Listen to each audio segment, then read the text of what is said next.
Welcome everyone to another virtual session at Dunedin Fine Arts Center. Today we're so happy to be speaking with PA Kushner and to talk to her about her sort of at a loss for words exhibit. Very powerful, emotional, personal, and universal. Somehow she has managed to tread that line. Before we get into things, of course, you know that we have some really great fall exhibits in conjunction with PAs. We have Beasts and Burdens, we have Anne Hieronymus. Of course, we have One Day Tampa Bay in our upstairs faculty gallery. Really awesome collection of 80 photos of what's going on September 17th, 2021 in Tampa Bay by amateurs and professionals alike. Great show. And of course, our annual holiday show. I know there's some stragglers, gift buying stragglers in our crowd today. So come on in and you'll find something pretty nice for friends and family. This session is being recorded and we hope that you will follow us on one of these social media pages. We have Instagram and we are kind of sort of on Facebook at this several group pages. DFAC Daily Photos is a great page to follow. So that's enough of that. And well, we want to welcome PA and we want to welcome our curatorial director, Catherine Bergman, who is much better at speaking than me. Take it away, Catherine. No, thank you, Nathan. And so many thanks to Nathan, who has carried all of our virtual talks through the pandemic, which are all available on Dunedin Fine Arts Center's YouTube channel, if you want to look back and hear some great conversations. But today we are indeed honored to have PA with us. And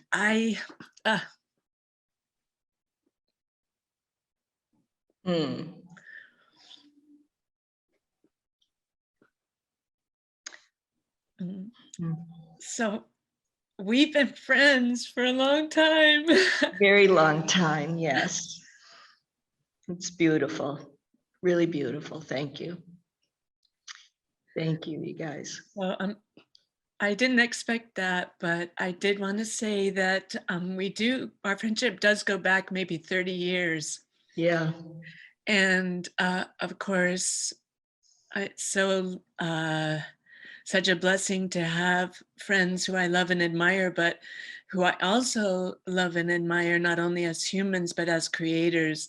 So it's really such a privilege to share the evolution of the work I've watched you pursue for at least 2 decades now.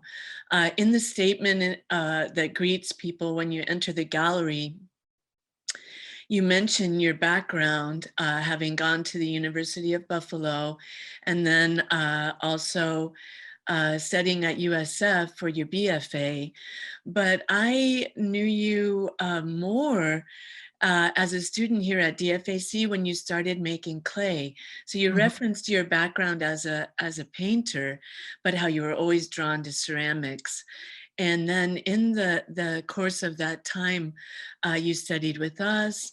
I know then you moved to classes at St. Pete College and started to then pursue workshops with amazing creators and teachers across the US. I'm going to let you start to speak with us about your work and the history that this body of work encompasses. And I love you. Welcome. Thank you. Well, I'm so grateful, you guys. First of all, it's lovely to be with you two. I'm very comfortable with you. And it would be hard if I was with just people I didn't really know and love. But I feel totally comfortable. And I'm sitting in my gallery, the Gamble Gallery, not my gallery, the Gamble Gallery here at Dunedin Fine Arts Center, with all the pieces around me. And, you know, each one is a chapter in a book from probably the last 12 to 14 years. And it's amazing to, you know, because when I'm at home, I'm working on the piece or two that I'm working on. And then the kitchen table might be lined with a few things, and I may have a few out in my house, but then they're in the back room. They're never all together like this. And this is an amazing experience for me as an artist, you know, to have this. And I'm very emotional right now looking at it all, because I'm just saying, God, thank you, you know, for helping me to translate what might have been in my heart and helping me to do this. Because like Catherine was saying, I've been all over the place with my creative experience. I wasn't like Nathan, you're young and you know who you are, you know, I mean, your work speaks. They know. Well, I mean, you know, you have a very distinct look that's fabulous, and you've rooted in it, you know, and you will grow, I'm sure, you know. But I have gone from here to there to, you know, and I did clay in high school, honestly. We had a tremendous program where I went to Amherst Central High School, and I just saw Diane said she went to University of Buffalo, so she might know exactly what I'm talking about. And that high school, we had 2 college professors that decided to teach at the high school level. They just didn't want to be college professors for whatever reason. And both of them were very, very important to me. And there was one other art teacher. This is when we really had art education in school. And I feel like that really, really got me going in art, because they believed they were, and one of them actually helped me get my first job at William Hanger's as a fashion illustrator. And I worked right out of high school as a fashion illustrator, which would be similar to Dillard's or something here. Back in the day when we had newspaper and these beautiful, they would have these beautiful illustrations in the newspaper for ads. And I did paste up, I did, you know, the artwork, I did whatever they threw at me. And, you know, then I started traveling and changing, and I took a career that would support me, which was advertising. And many of us artists did that, advertising and marketing, but I always worked as a studio artist. And I painted a lot of years, but I was always drawn to sculpture. And Catherine was exactly right when she said, I came here with a friend of mine, Liz Fink, and Liz Davis at that time. And we decided to take a class, and I touched clay and I said, oh my God. And then you guys didn't, in the summer, you taught the kids. And I thought, well, what am I going to do? That's right, for the longest time. I got all upset and I couldn't be idle. So I got on to St. Pete College and I met Jonathan Barnes and Kim Kirchman. And oh my God, tremendous, great people. So, you know, I stayed close to Dunedin Fine Arts Center, but I went over there and gosh, what a great experience. That was a good thing then, PA, that we had to, that the adults had to go elsewhere in the summer, because that started a new love affair in your chapter with then your new teachers, your new mentors at SPC. Yeah.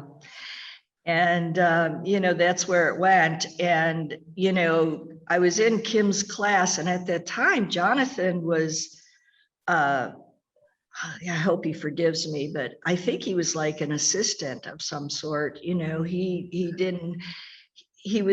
think he taught one class, but he was very much like working with Kim a lot. And now he's, you know, in charge of the whole department, which is great because I think Jonathan's brilliant. But he used to be, I'd come up with these ideas and I wouldn't know how to do them, but I would, you know, I think I mentioned at my last talk that, you know, I would see my piece in my head, and then I'd have to figure out how to make it.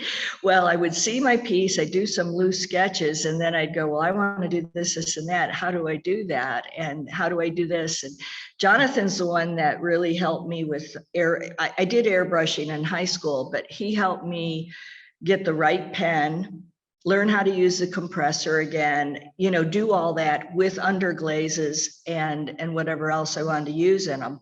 But he was very instrumental in that. He also helped me with flocking, which in the show, there's several pieces that have flocking on them, which is that felting, and that's an after effect. I'm right, and tipping point, yeah, and leggy. And it's just a nice accent that goes very, very well with ceramics. And I love, absolutely love the adornments. That's what I call that, the after fire things that I do. And it's even on the odor of prayer, the flowers, the red flowers have the flocking on them. Yes. And blah, blah, blah, which is the blue one, is airbrushed. Yes. So You can see so that. effective. Yeah. And the gift as well. You can see that modeling Yeah. on the figures, just so effective and beautiful, very sensitive. Yeah. And it comes across as a stain almost. It's really wedded to the Well, material. yeah, that's the airbrushing. And then if you go to Keep Praying, Yeah. that's wall paint, Really? household wall paint. Oh. Yes, Oh, all of it? pretty much, I think. Yeah, I'm Oh. looking at it and remembering. And yes, I believe, because I did the piece in Santa Fe and I brought it home. I had it shipped home after it was fired, and I finished it at home, and I did it all with wall paint. Yes, that I bought at Home Depot. It's the bear. But it also reads almost like a stain. It doesn't have a feeling of being painted. It really feels part of the clay. And you know what's nice about having Keep Praying right now with the Beasts and Burdens show that Nathan curated is the drawing. In the drawings, there are tiny little praying mantises. And Yes. so when some children were visiting recently, we said, come on over, let's go to the other gallery. We could show the other praying mantis. So that was a fun connection between the two. Well, But children like that. They Yeah. like, yeah, they like that whole thing. Yeah. So PA, I have a question about painting ceramics. Yes. Obviously, artists, aren't really into following rules and stuff, but there would be a segment of the artistic population maybe that would say, that are particular to glazing. And have you ever run into naysayers about painting versus glazing and all of that stuff? Or, I mean, who cares, right? But Nobody said anything to me because I do such a mix of everything. I mean, there's pieces, let me think of which one it is. Wisdom Woman, for example. Yeah. That's the one with the hair. Yeah. She is both glazed and painted. And this is when I really worked and worked and worked a lot. It never got finished. And I had it all glazed. That was red clay, her face. And I sanded off a lot of the glaze. And then it looked disruptive to me and I didn't like it. So I went back in with paint and different paints, there's acrylic on her and house paint. There's everything on her. But all of a sudden it came together for me and I got satisfied, and not just satisfied, you know what I mean? Where I said, okay, she's done. And I put the eyeballs in both on her and Pearl Fisher with pencil. Oh. And glazed pen. Pardon me? I'll just say, for the benefit of those who haven't seen these works in person, Wisdom Woman is the piece where you gathered strands of hair from all your friends. So that, I don't know if that comes across in the photograph, but her hair is various colors of in real hair, and you I think you referenced that in the description, but it's Yeah. very powerful piece. There's yarn in there, there's jewelry, there's ribbon, and there's about 20 different women that I was very close friends with, still am, that donated their hair upon much begging. Women don't like to cut their hair. And they said, I only want a little snippet, and I'm going to put a little bit of tape around it, and I'm going to put it, you know, and before she was fired, now remember, she was fired naked. She didn't have hair. She didn't have a collar. She was just a head and a neck. And I had all the holes to pluck everything in there. And so it's all interwoven in there in her. But I'll also say, tying into Nathan's question, that contemporary ceramics has included so much more. I mean, the flocking, the decals, the gold luster, the mixed media aspect of your work is actually very to the moment in contemporary ceramics. But there are purists out there, without a doubt. It's more, it would be more the potters, I think, the people that are actually doing functional work than the sculpture people. That is my feeling. That's not fact, but I haven't had anybody come into that. You know, I have found objects on them also, as we just saw. And, you know, the mixture of glaze, found objects, painting, that's more of a sculptural thing. The question with that I still fight, and it goes back to my very early years, is what's craft and what's art, what crosses those lines. And that's a delicate one. That's a delicate one. Yeah, and it was, of course, tied to the gender issue. Craft was identified with women in the culture, so therefore it was devalued. I mean, essentially, historically. Hopefully, we're getting over that. We're putting that behind us. I have. Yes.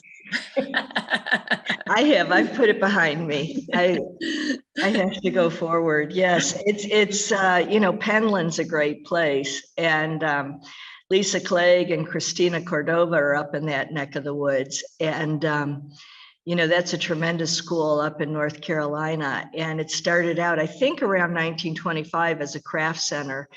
And they did everything. They started with weaving and pottery, and now they have metal, and they have glass blowing, and they have paper making, and I mean, they have everything you can possibly imagine.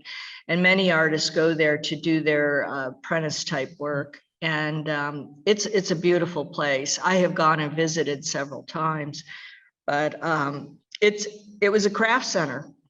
And it was mostly filled with women in those early years. Now it's everybody.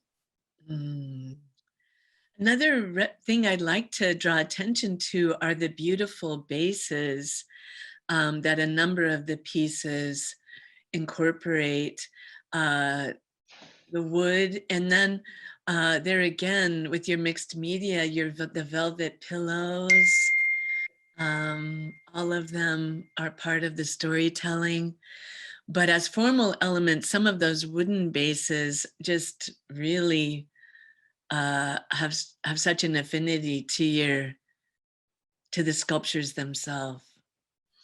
Well, the honeycomb pattern and the holes of wood, and beautiful. Those are Costa Rican wood, some of them, cypress bases and Costa Rican wood. And the pillows I made with the help of friends who had sewing machines. I don't have a sewing machine anymore, so I needed a little help with that. But I go to salvage yards a lot and find things. And the wood, I would get just scrap woods. And I'd have them cut them in pieces for me. And then actually your daughter, Ava, her friend worked at the one place I went to quite a bit, and he was adorable. I can't think of his name right now, but he was great. Alex, yes. He would cut and sand them for me, and then I'd go home and sand them up a little bit more and put a coat of polyurethane or two on them. But that's the experience. I like texture. I like the mix of texture. I think on some of my wall hangings, wall mounted sculptures, I almost go too crazy with that. And, you know, I do some slip casting, and, you know, I'm using everything on those wall hangings. Those are some of my later pieces. And Odor of Prayer is the last one I did that's in the show. And I was bringing everything in, and I was having fun. And I you know, that's where I'm at. I now have plans to do some more stuff once the construction's done at my house, the repair. But I love the seaweed, the sea tree. That's black coral from Mexico that a friend actually brought me for my work. Yeah, I shouldn't say that because it's illegal. But, you know, yeah, don't say. Hopefully it washed up. I mean, really, hopefully it washed up. Oh yeah, it washed up. It washed up. Yeah, it was dead. And Deborah, I'm curious if we could ask Deborah, because she purchased Odor of Prayer, what drew you to that piece? Is that okay, PA? Yes. Deborah, can you unmute and tell us that? Okay, I just unmuted. I'm sorry, I was trying to talk to you at the beginning and you were paying attention. I couldn't figure out why. Now I know. So, well, first of all, I loved all your pieces, PA, and I felt very honored and humbled that you took the time to go around the whole exhibit with me and to explain your story and just the intricacies of your pieces. So this is one I was attracted to. Again, a little bit like I said on Facebook. I love the symbolism of the transmorphic, that's a word, anthropomorphism of the kind of woman and the bird. It looks like the two children. I know you have two children. I thought it was this very moving, touching piece. I like the kind of interplay of all the senses that you brought into this, even though it's a visual piece. You have flowers, you can almost smell the roses, you know, the prayer shawl, or the spiritual, and the birds, of course, you know, with the odor. So I just like all that playing. I love nature. So I like the fact that you're able to translate the emotion of the piece through the animals and the nature. And just so beautiful, the way the birds are looking at the mom. So I'm very honored. I love the little touches of red, too, which is my favorite color. So, you know, I was just like very moved, and I don't know, it was an impulsive thing, which is not like me. But I said, oh, I just really want this in my home. I want to like look at it every day and feel that. Beautiful. And at some point, if there's time, I do have the poem, which is a very short poem. So if there's time at the end of this session, it's probably take about 20 seconds to read Mary Oliver's poem. You can read it now, can't you? Yeah, please. We're looking at it. I'm asking you. Okay. Yeah. Let me get it. Okay. The full title is Mornings at Blackwater Pond. That's the one you're thinking of? Yes. Okay. For years, every morning I drank from Blackwater Pond. It was flavored with oak leaves and also, no doubt, the feet of ducks. And always it assuaged me from the dry bowl of the very far past. What I want to say is that the past is the past, and the present is what your life is. And you are capable of choosing what that will be, darling citizen. So come to the pond, or the river of your imagination, or the harbor of your longing, and put your lips to the world and live your life. Mm. I am so glad you had, when a piece goes, it's bittersweet, but it's good. It makes room for the new. But I am so glad that this piece will be with you. Yeah. I mean, that you. just makes my heart very happy. So thank you, Deborah. Thank you, PA. And you too, Catherine. Thank you. Thank you for sharing.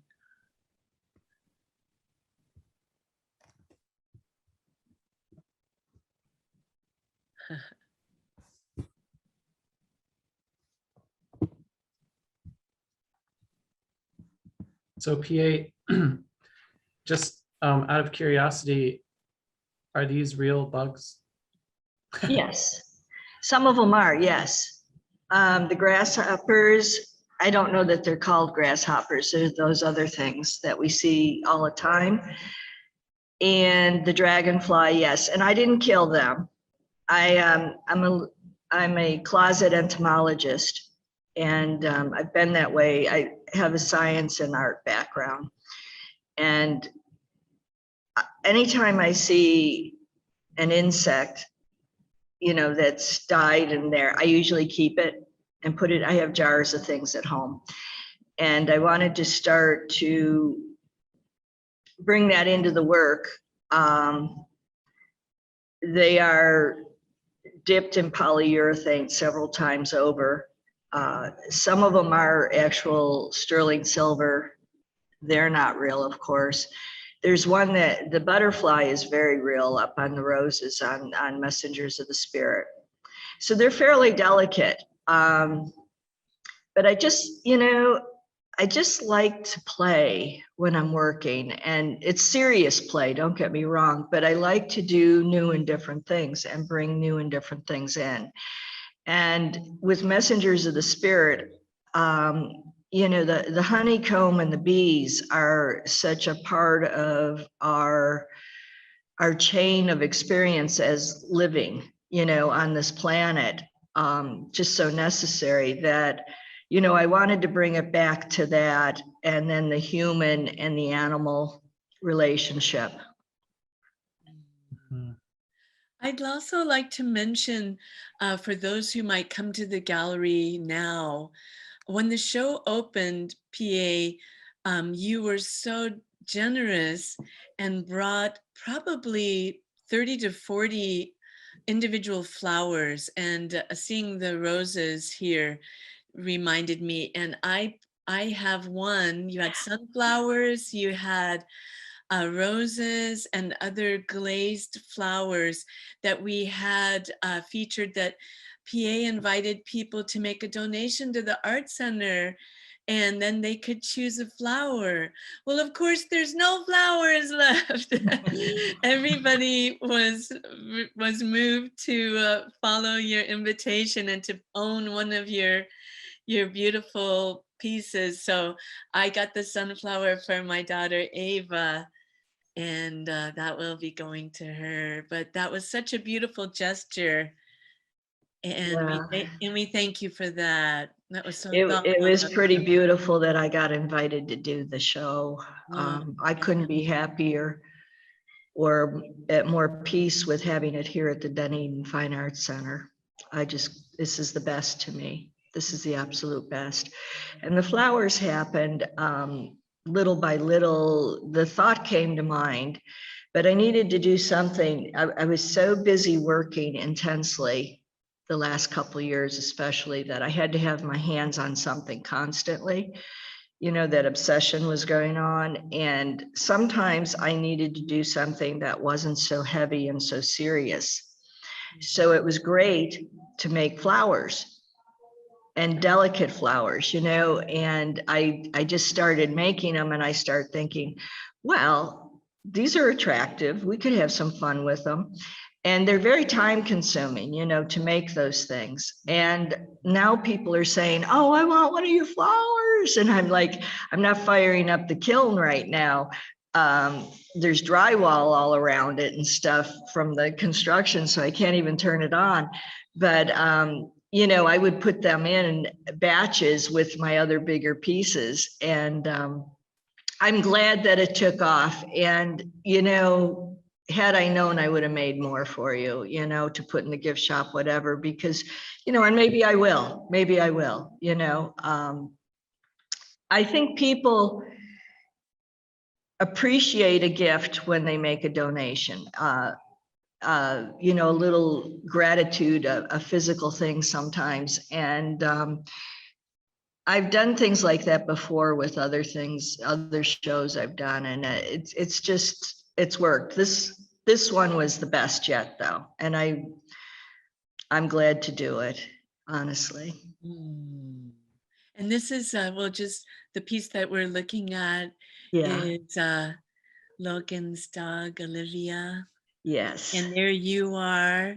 And, Yes. and Polo's on top of you. And the piece is called Carry Me. I Yeah. love that. And Olivia appears several places in the show. You have you're so articulate in your introduction to the viewer in the gallery and your statement.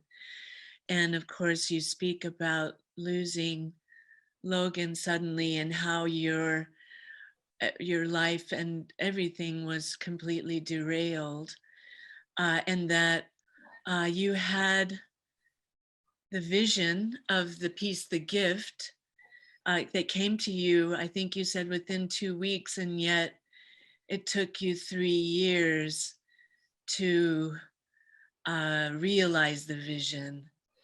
And in your intro, you say that it just fell out of you. I thought that was such a powerful way of expressing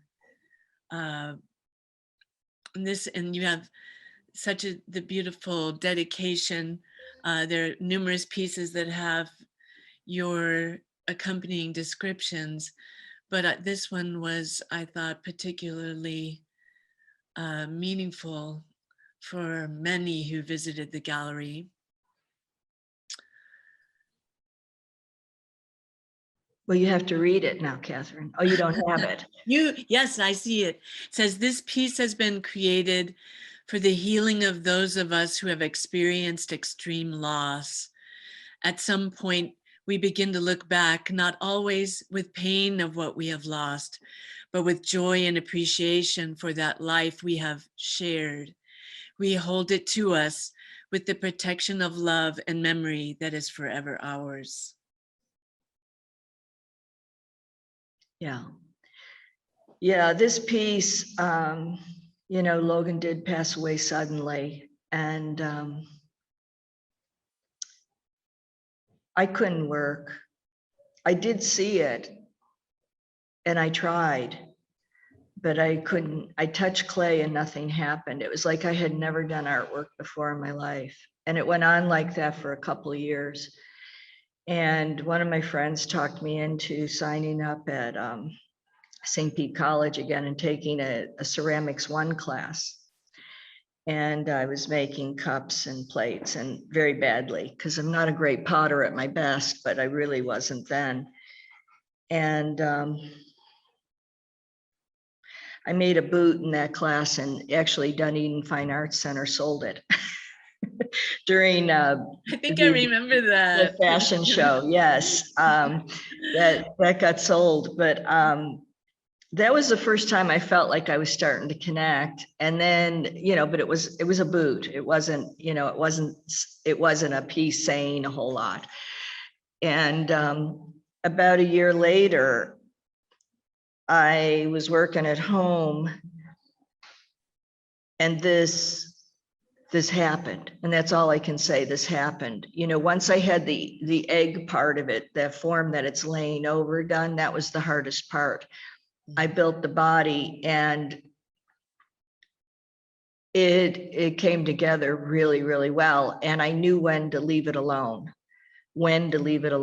which was, you know, I mean, it was a very fluid piece, as you can tell. And if you look at some of my other pieces, they're much more rigid than this. And I just let this one happen. And it was exactly what I was thinking and seeing. And I realized it. And when I airbrushed it at school because I didn't have my compressor yet. And that I didn't know. I didn't know the colors I was going to use, but I played, and you know, it was there, and I went, I'm done. I'm done, you know. Yeah. But that was the piece. And, you know, God bless everybody that's gone through the loss of a loved one, especially. Grief is not something anybody can understand other than those of us that go through it. And it never really leaves. It just changes. You know, this is the time of year when all that was going on, and it's a heavy time of year for me. So. And the title of your show is a reference to who you were before the loss of Logan, now and then. And the way that the pieces are arranged somewhat follows that. Yes. Yeah. Yeah. The gift happened, that starts the now. Before that was Tipping Point, was one of the first figures I really did. And then Leggy and blah, blah, blah, and I'm Bad. Those are the before or the then. And My Bad, yes, Logan actually posed for My Bad. There's a photograph, it might be on the bottom of his pedestal, of him in his boxer shorts posing for that. Yeah, and then I stylized the figure, of course. Yeah. And yeah, I was wondering if you could tell us a little more about this piece, What Now? Oh, yeah, we haven't talked about what There's now. a lot of tension in this stick, you know, even when we had to install it, I knew the stick had to be just right, or we might pop one of the thumbs off or something like that. So there's, right. Yeah, this feels, could be political, but also feels it could be very personal, you know, kind of internal struggles or. Well, you know, I picked up that stick on Honeymoon Island. I used to walk the North End a lot. And when I picked up the stick, I started envisioning this piece. And I was, you know how beautiful it is up there. I mean, it's expansive, there's nobody there. And it was one of those great days. And so I had a lot of time and a lot of space to just do the realization of it. And I wanted the dichotomy of two different figures. You know, the orange is airbrushed. Well, they're both airbrushed, but it's patterned and it's much more feminine. And the other female has some masculine quality. And the cowboy hat, I haven't told anybody this, but the cowboy hat references my other son. He was in Utah at school, and it's a Stetson that I own. So you'll see it in several of my pieces. It's like Logan and Evan and my dogs are all referenced in my pieces a few times here and there in different ways. But these two, the one with the hat on is more like me internally, you know, and it's got those flowered boots it has on. I have some like that. And the skirt, it's kind of hard to see unless you're in person. And then the other one has that Asian influence and little polos on her head. That's not hair, that's polo. Oh, yeah. And yeah, and Nathan, I'm very, very impressed that you've got that stick in there and did not break fingers. It's not easy, and it just has to get in there just exactly right. And how, you know, that was my biggest concern in building it and making sure, you know, that arm up like that in that position, you know, it had to be supported, everything, because, and then when you fire it, things shrink. And I was really happy in the end of it that it fit in there perfect, provided you had them just right. The what now is, you know, I'd gone through an awful lot. And I was working along and I thought I was surviving. And, you know, there's a time when you're a victim of circumstances and then you become a survivor. But I thought I was almost feeling like I was doing a little better than just surviving and maybe thriving. And then everything changed again. And I thought, what now? What now? And that's how I was thinking about that when I picked up the stick. And so the two personalities are very, very different, and they're pulling on that stick to show the tension of all that. And, you know, soon after that, we had all the political and the COVID stuff come too. So it was bigger than just me, you know, it was bigger than just my life. Yeah. But I was feeling it. I love the mirror on That's the. what I was gonna piece is say. Not like, you know, you look at the reflection on the wall, it makes it the whole kind of an ethereal installation, It is. but the sense of it reinforces the sense of like looking inward in a way, when you have to, when you're right in front of this piece, you know, you can look kind of through the mirror and get another perspective. So yeah, it's a really interesting base for a sculpture. I like it a lot. is a very Well, nice touch. thank you. Yeah, and the way that the light emanates upward and reflects beyond them. I think that was Catherine Bergman that did the lighting. No, it wasn't. It was Nathan. It was Nathan. But Well, you because- guys, the presentation of it is really great, really great. And I walked in here and I went, wow, you did something special with that. And the mirror was a little bit funky at first, but exactly what you're saying, I did want the inward looking, the reflection with what was going on with the tension between the two push and pull, you know, type situation, and the balancing act, the whole thing. Yes. You also referenced in your statement, PA, how travel has been a great educator for you. Yeah. Yeah, from a lot of reasons. I've had a very fortunate life that I've gotten to travel quite a bit, not so much to Asia, but to Europe, South America, Mexico, you know, Canada. And I used to teach scuba diving, so I've been extensively through the islands. Yeah, Wow. I did underwater photography too.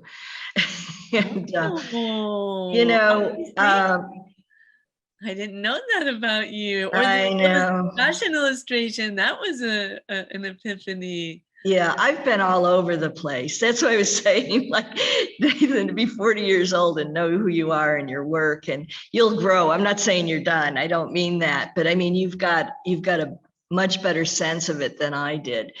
But I saw people very early on in the jungles of Mexico, because I did a sea and land ecology program, and I stayed there and I saw people living in the jungles, and they didn't have antibiotics and they didn't have much more than beans to boil with whatever they could find, and the little children running around. And I've been to Fiji, and I stayed at resorts. And I stayed at a nice one for a few days. I stayed at a temple for a while. And I stayed longer than the group I was with, which I didn't know any of the people I was with. I met them there, but my group left. And I took a horseback ride with one of the local men up to the mountaintop, and I saw their village, and I saw the children playing in the dirt and in the water.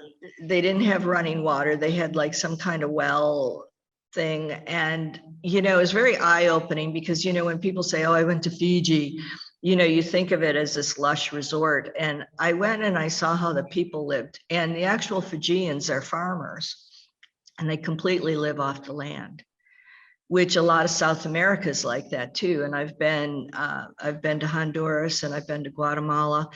And then of course, in Europe, I went to some of the I've gone to Europe a lot of times, and I've seen some of the most beautiful artwork in the most famous museums.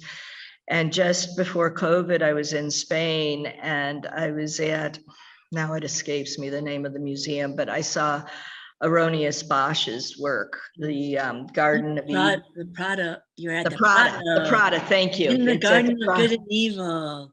And it's so much smaller than we think. It was, Yeah. wasn't it smaller? Yes, but I sat in the room and cried because I fell in love with that when I was in high school out of one of the art history books. And I just stared and stared at that and studied it. And, you know, Donna Carr has some elements of Bosch, I think, and I loved her show. You know, I can't tell you how amazing it feels to be, you know, near her in this beautiful space we have. But she definitely references some of Bosch, and you know, going to Europe where everything's old versus living in Florida where everything's new, and if it's not, we tear it down and make new, is quite an experience. I just found traveling was one of the best educations that I could get. Yes. I second that emotion. Yeah.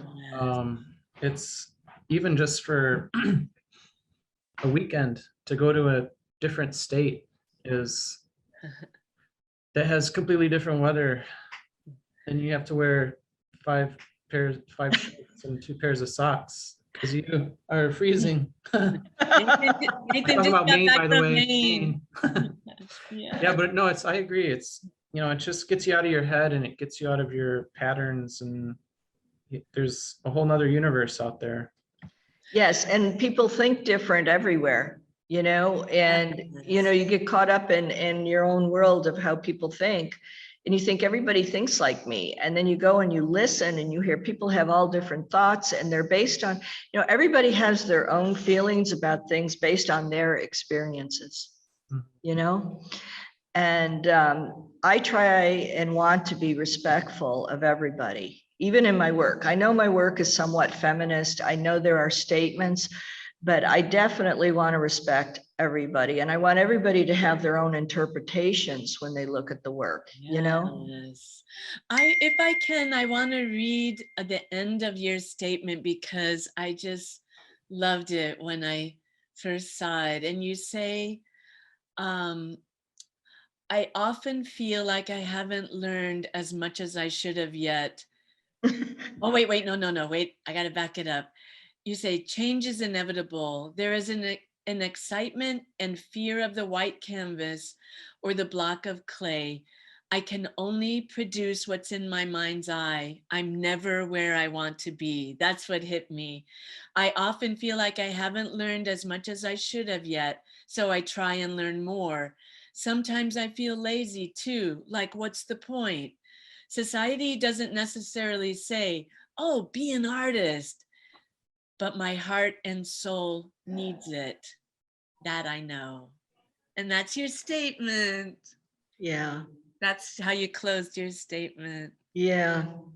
And it's hard because it's honest, you know? It is, it's so honest. Yeah, I got to tell you that after Logan passed away, and, you know, I lost a long-term marriage, my younger son went through a lot, and we were all separate. The one thing before all that happened, I thought I could never lose was my creative instinct, my art, my ability to make work of some sort. And I lost it. I was stripped, and I cannot tell you how frightening that was, because I didn't know who I was anymore. I lost all the identities that I had had, and I just felt like a non-entity. And when I started to work again, it was like I just felt everything flush into me again. And I knew I was supposed to be here, you know. But I always feel like, gosh, I'm older, and you know, I should have done this and that, and I could have done that if that happened. And you know, all my contemporaries, I look around at their work and what they're doing at 30 and 40 years old, and I was nowhere near that. And there's a part of me that's like, that's okay. That's okay. But there's another part of me that thinks, gosh, there was so much more out there. And I just missed the boat somehow. You know, I did the best with what I had, but you know, you can know, as an artist, you know how we strive. We're always, you know, we look at it and we're so hard on ourselves. I'll look at a piece after I'm all done and I'll go, okay, that's done. It's done. But there's a part of me that always looks at it and says, well, you could have done this better, or you could have, but I can't see it better. I mean, my training, my experience, my hands and eye coordination, they did the best they could. And that's what I meant by it. I can only do what I can see and feel and hear, you know. I can look at somebody else's work and say, oh my God, that's so far beyond me. Why can't I do that? And it's because it's not my experience, my mind, my hand, my eye. And I can learn from it and then reach for it after I see theirs. I think we all learn from one another, you know, whether it's words or visual or any of our instincts, we learn constantly. And I really like to feel every day I've learned something. That's a successful day for me. It's sort of helpful sometimes to remember that other artist might be looking at your work and wondering the same thing. I never thought about that. That's just, you know. You know, I mean, yeah, no, I hear you though. It can be difficult, but if you stay authentic and genuine, I mean, what more can you do, right?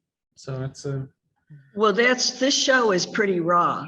I mean, this show is pretty raw for me, and that's why I'm glad I'm with you guys. Because we are too. You're protectors. And look at the one that we are looking at now, that also sold. The Pearl Fisher. Yes. And we'll just remind everyone that everything except the gift that we have been looking at and the piece that Deborah bought are available. And we're going to be open through December 23rd. So we hope that more people will come in to experience the works in person, right, Nathan? That's right. Yeah, it's hard to beat them in person. The texture and actually, I would just want to note the warmth of the surfaces. You know, clay has that real obviously earthy sensibility to it, but the finishes on these is real velvety and touchable. Don't touch the artwork though, but it is touchable. So yeah, we could open it up to questions in the audience if anyone has any. I know I think we've covered a lot of ground here, so I don't know, but go ahead and or comments. Yeah, put them in the chat box or shout out if you want to.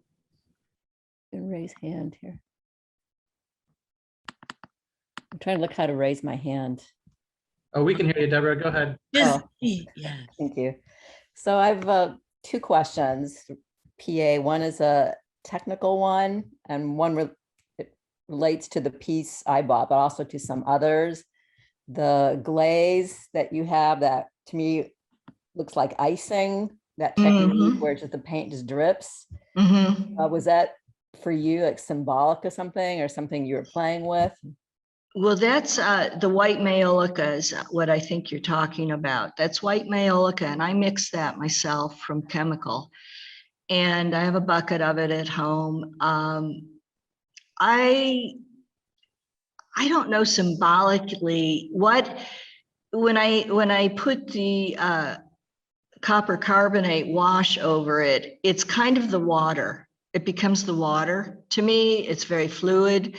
And I'm a very water earth person. So, I mean, I've used that glaze on several pieces, and it's an identifying, obviously, glaze for me to do that style, the dripping and everything. And what I do is I have a big chair and I cover it in plastic, and I put the piece there and I drip my glazes over it. And then I put the stain and it's all timing of drying and, you know, controlling where the drips go and don't go. And then I put the copper carbonate wash over it, or the other stains that I use, and I spray it with a water bottle to get it where I want it. And if it touches just the clay, it's a certain way. If it touches that glaze, it reacts a different way. You know, the same with crackles and things like that. They react differently depending on what they touch. And like on this piece, go back to Brave and Glorious Things, if you would. I wanted her to be naked, but I didn't want her to be too naked. So the glaze and the cast slipping became somewhat of a clothing to her. And so she wasn't completely naked, but I left her barren in some areas. And then the gold is the gold luster. That is glaze. That's not paint. And that's a separate firing in itself. And some of these things all fire at different degrees. So there's several firings to them. And then there's the after adornments, the things that do not get at all near a kiln. They're like, you know, when you're done and you add. But did I answer your question, Deborah? Yes, very well, thank Okay. you. Do we have any other questions out there? Okay, so follow with the follow-up is general. This was your a very meaningful exhibit here to start at your home town, your protectors, as you said. Mm-hmm. Are you interested or plans to have this curate or move the exhibit to, is it open for other? Well, I haven't applied for anything yet, but yes, I think that my heart's open to that. I'm working on getting there myself, to be honest with you. And, you know, my biggest concern about applying out of state is the shipping of these pieces, because it's very involved and very fragile, and it's very expensive. So I'm cautious about that. I literally think that I would almost have to drive them somewhere. Wow. At this point, you know, that's not to say other ceramic artists don't ship and stuff, but they're in a different place than I am. I'm looking at a couple areas in St. Pete that I'd like to apply to as I get a little more settled in all this. I think, yeah, the world should see this, frankly. Thank you. Oh my gosh. And we are so honored that you shared with us, PA, that you shared the work with us here, and that we've had it for these months. It's been awesome. It's been a wonderful experience for me. Thank you. Thank you very much. Thank you, PA. Thank you for your questions, Deborah. I just wanted, there's one comment. It's not a question, it's a comment in our chat box from Diane Wheatley Gigliotti, great friend here of the Art Center. She mentions that she was an undergraduate and graduate at University of Buffalo as well. That's what I saw that pop up, and I think that's great. So I don't know if she's from that area. I'll have to talk to her sometime. Yeah. Well, if we don't have any more questions, it is Friday. I'm gonna get our weekend started here. Well, another chat here.